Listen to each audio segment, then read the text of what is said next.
Welcome to Guide Guru. We hope this video helps. You begin by preparing the scene and granting permissions so tracking works. First, confirm your device supports AR Toolkit and enable camera and motion access. Once done, choose a textured, well-lit surface roughly 1 to 3 meters wide and clear obstacles. This gives the system recognizable features.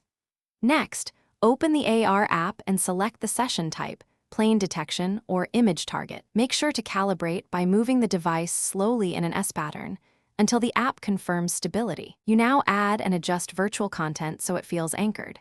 Tap the screen to place an object and then use pinch gestures to scale and 2-finger rotation to orient it.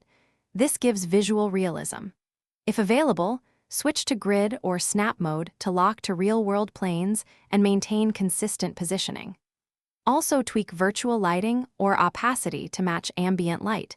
This reduces floaty edges. Keep moving around the object and retap anchors if drift appears, because continuous motion refines tracking accuracy.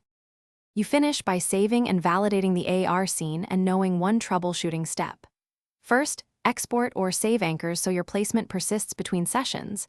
If the app supports cloud anchors, upload them. If you notice drift, stop the session and restart so the framework rebuilds its feature map.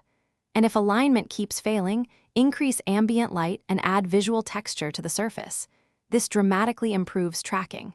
If problems remain, reboot the device and ensure no protective case blocks sensors.